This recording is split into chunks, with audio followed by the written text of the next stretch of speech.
السلام علیکم ورحمۃ اللہ وبرکاتہ۔ وعلیکم السلام ورحمۃ اللہ وبرکاتہ۔ اعوذ باللہ السمیع العلیم من الشیطان الرجیم من ہمزہ ونفخہ ونفثہ۔ بسم اللہ الرحمن الرحیم۔ وربک یخلق ما یشاء ویختار ما کان لهم الخیرہ سبحان اللہ وتعالی عما یشرکون۔ وربک یعلم ما تکن صدورهم وما یعلنون وهو اللہ لا الہ الا هو لہ الحمد فی الاولی والآخرہ ولہ الحکم والیہ ترجعون۔ آپ کا رب جو چاہے پیدا کرتا ہے اور جسے چاہے اپنے کام کے لیے منتخب کر لیتا ہے۔ ان لوگوں کو اس کا کچھ اختیار نہیں۔ اللہ تعالیٰ پاک ہے، اور جو کچھ یہ شریک بناتے ہیں اللہ عز و جل اس سے بالا تر ہے۔ اور آپ کا رب خوب جانتا ہے جو کچھ یہ لوگ اپنے دلوں میں چھپاتے ہیں، اپنے سینوں میں چھپاتے ہیں، اور جو کچھ یہ لوگ ظاہر کرتے ہیں۔ وہی وہ اللہ تبارک و تعالیٰ ہے جس کے سوا کوئی معبود برحق نہیں۔ اسی کے لیے تعریف ہے اس دنیا میں بھی اور آخرت میں بھی۔ حکم اسی کا چلتا ہے اور تم سب اسی کی طرف لوٹائے جاؤ گے۔ محترم سامعین کرام، سورۃ القصص سورہ نمبر 28 اور اسی صورت سے آیت نمبر 68، 69، 70 یعنی 68، 69، 70 یہ 3 آیات ابھی آپ کے سامنے تلاوت کی گئی۔ بفضل اللہ، بعون اللہ، بتوفیق اللہ، تینوں آیتوں کا ترجمہ بھی آپ تمام کی خدمت میں پیش کیا گیا۔ محترم سامعین کرام، اللہ تبارک و تعالیٰ نے فرمایا ہے وَرَبُّكَ يَخْلُقُ مَا يَشَاءُ وَيَخْتَارُ، اور آپ کا رب جو چاہے پیدا کرتا ہے اور جسے چاہے اپنے کام کے لیے منتخب کر لیتا ہے۔ اس کا مطلب اور اس کا مفہوم یہ ہوا کہ بندوں کو پیدا کرنے والا اللہ تبارک و تعالیٰ ہے۔ اس کو خوب معلوم ہے کہ ہم نے کس کو کیسا پیدا کیا اور کس کام کے لیے پیدا کیا، کس کے اندر کتنی صلاحیت ہے، کتنی استعداد ہے۔ اور اب اللہ تبارک و تعالیٰ اپنے علم کے مطابق جس سے چاہے جو چاہے کام لے لے، یہ اللہ کی مرضی ہے۔ آیت کریمہ کے اس ٹکڑے کو اگر ہم دوسرے طریقے سے سمجھنا چاہیں تو اس طرح سے سمجھ سکتے ہیں کہ کسی بھی کام کرنے کا، حکم دینے کا اور کسی بھی کام سے باز رکھنے کا جو اختیار ہے وہ صرف اللہ تبارک و تعالیٰ کو ہے۔ اللہ عز و جل چونکہ خالق ہے، ہر چیز کو پیدا کیا ہے، تو اپنے بندوں میں سے وہ جس کو رسول منتخب کر لے وہ اللہ کی مرضی ہے۔ اب کسی کو اس پر اعتراض کرنے کا کوئی حق نہیں ہے۔ اور اللہ تبارک و تعالیٰ نے اگر کسی کو رسول بنایا اور اللہ نے یہ حکم دیا کہ رسول کی بات کو ماننا ہے اور رسول کی نافرمانی سے بچنا ہے اور رسول کے مقابلے میں کسی کی بھی بات قبول نہیں کی جا سکتی، تو اب کسی کو بھی یہ حق نہیں بنتا ہے کہ جب رسول کی بات آ جائے تو اس کو رد کر دے۔ کل کا درس یاد کیجئے، کل کے درس میں ہم نے یہ بات بتلایا تھا کہ رسول کی اطاعت و اتباع یہ اصل میں اللہ کی اطاعت و اتباع ہے، اور رسول کی اطاعت و اتباع کے مقابلے میں دوسروں کی اطاعت و اتباع کرنا گویا اللہ تبارک و تعالیٰ کے ساتھ دوسروں کو شریک کرنا ہے۔ اس چیز کو سمجھنا ایک مسلمان کے لیے انتہائی ضروری ہے۔ حالانکہ یہ ساری کی ساری باتیں اللہ تبارک و تعالیٰ نے مشرکین مکہ کو بتلایا ہے، لیکن اس کا مطلب یہ نہیں ہے کہ نبی کریم صلی اللہ علیہ وسلم کی امت میں جو لوگ نبی صلی اللہ علیہ وسلم پر ایمان لے آئیں اور ایمان لانے کا دعویٰ کریں اور پھر نبی کی بات کو چھوڑ کر کے دوسروں کی باتوں کو ماننا اپنا ایمان اور عقیدہ بنا لے، تو سمجھ لیجئے کہ ان کے لیے بھی یہ آیت کریمہ ہے۔ اللہ تبارک و تعالیٰ نے فرمایا وَرَبُّكَ يَخْلُقُ مَا يَشَاءُ وَيَخْتَارُ، آپ کا رب جو چاہے پیدا کرتا ہے اور جسے چاہے اپنے کام کے لیے منتخب کر لیتا ہے۔ اور آگے فرمایا مَا كَانَ لَهُمُ الْخِيَرَةُ، لوگوں کو کچھ اختیار نہیں ہے۔ لوگوں کو کچھ اختیار نہیں ہے، کیا مطلب؟ لوگوں کو کچھ اختیار نہیں ہے کہ جو اللہ تبارک و تعالیٰ کی مخلوق ہے ان کو ان کے مقام سے اٹھا کر کے اللہ کے مقام پر لے آئے۔ کسی کو گنج بخش بنا دے، کسی کو دستگیر بنا دے، کسی کو داتا بنا دے، کسی کو بیماری اور صحت کا مالک بنا دے، کسی کو فلاں پیر بنا دے، کسی کو فلاں پیر بنا دے، اور پھر ان کے سامنے جا کر کے جھکنا شروع کر دے۔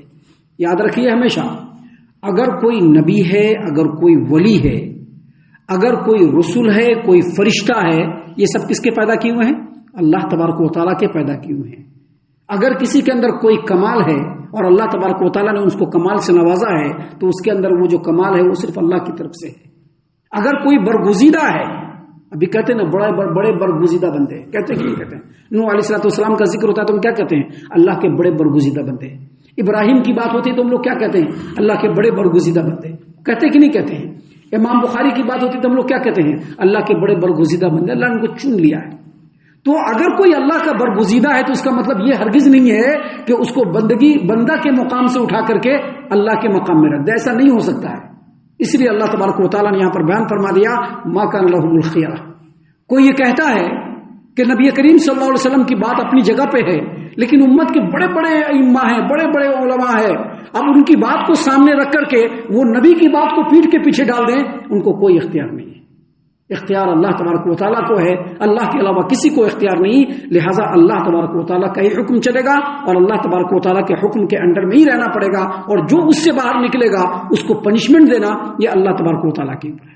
سامعین اکرام، ان باتوں کو بیان کرنے کے بعد اللہ نے آخر میں فرمایا سبحان اللہ و تعالی عما یشرکون، اللہ تبارک و تعالیٰ پاک ہے اور جو کچھ یہ لوگ اللہ کے ساتھ شریک بناتے ہیں اللہ عز و جل اس سے بہت بالا تر ہے۔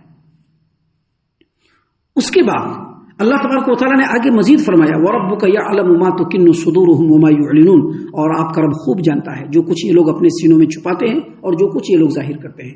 بات مکہ والوں کی ہو رہی ہے، مکہ والوں سے کہا گیا کہ بھائی آپ اسلام قبول کیجئے، نبی کریم صلی اللہ علیہ وسلم نے فرمایا جو اللہ نے شریعت نازل فرمایا ہے اس کی ہمارے ساتھ اتباع کرو۔ ان لوگوں نے کہا کہ اگر ہم آپ کے ساتھ اسلامی شریعت کی اتباع کرنا شروع کر دیں گے تو مکہ کے اندر اور عرب کے اندر جو ہماری سرداری ہے وہ ختم ہو جائے گی، ہماری معیشت، ہمارا کاروبار سب چوپٹ ہو جائے گا، لین دین بالکل ختم ہو جائے گا، لوگ بائیکاٹ کر لیں گے۔ انہوں نے یہ بات کہی، اللہ نے فرمایا کہ ان کے دلوں میں جو اصل بات ہے اللہ اس کو جانتا ہے، کیونکہ وہ نہیں چاہتے کہ وہ اسلام قبول کرے، کیونکہ اگر وہ اسلام قبول کریں گے رسول کی ماتحتی میں آنا پڑے گا، رسول کی اتباع کرنی پڑے گی، رسول کے حکم کے مطابق آگے بڑھنا پڑے گا، یہ چیز وہ لوگ جانتے ہیں، اور اسی لیے اللہ نے فرمایا کہ اس کے انکار کی جو اصل وجہ ہے وہ اللہ خوب جانتا ہے، ان کے اعتراض اور ان کے بہانے کی کوئی حیثیت نہیں۔ وَرَبُّكَ يَعْلَمُ مَا تُكِنُّ صُدُورُهُمْ وَمَا يُعْلِنُونَ، اور آپ کا رب خوب خوب جانتا ہے جو کچھ ان کے دلوں میں ہے، سینوں میں ہے، اور جو کچھ وہ ظاہر کرتے ہیں۔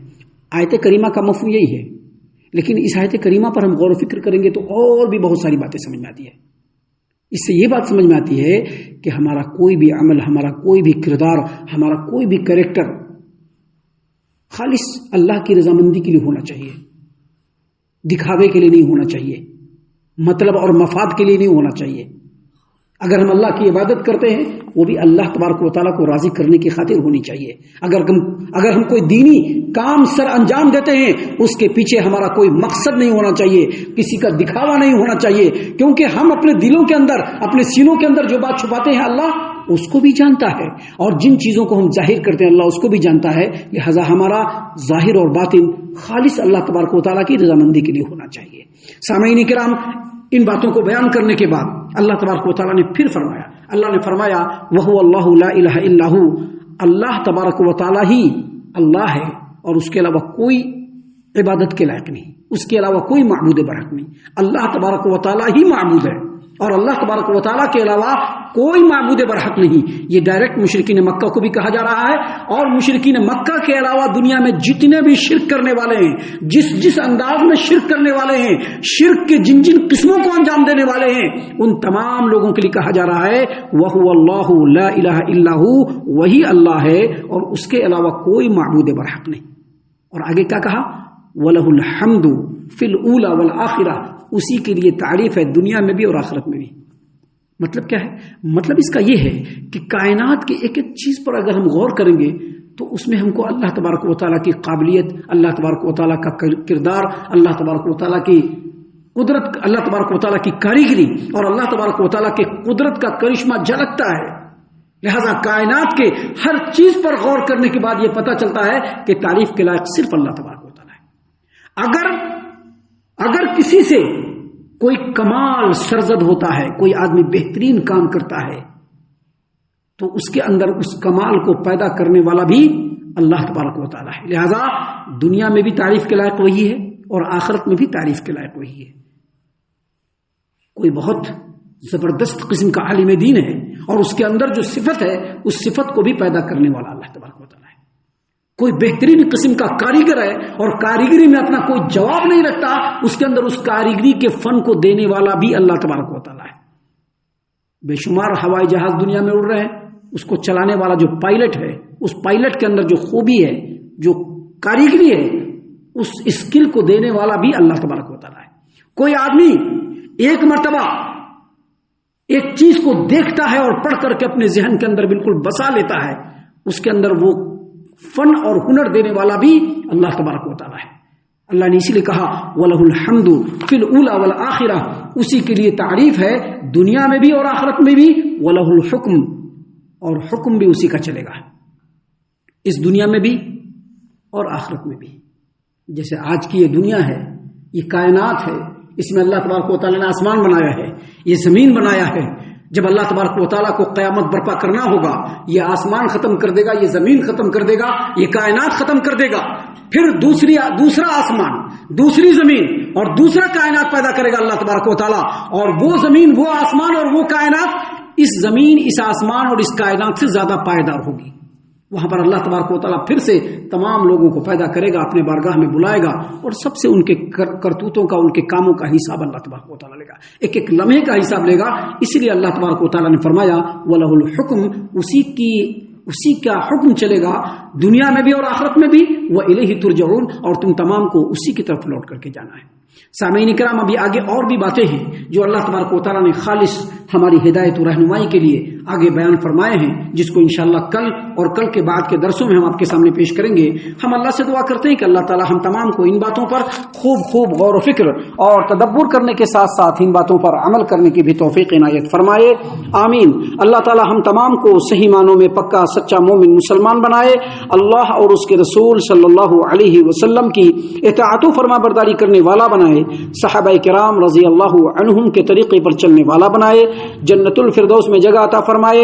اے اللہ ہم تمام کو جہنم سے پناہ دے، اے رب العالمین ہم تمام کو جہنم سے پناہ دے، اے مالک الملک ہم تمام کو جہنم سے پناہ دے، آمین یا رب العالمین۔ وما علینا الا البلاغ المبین۔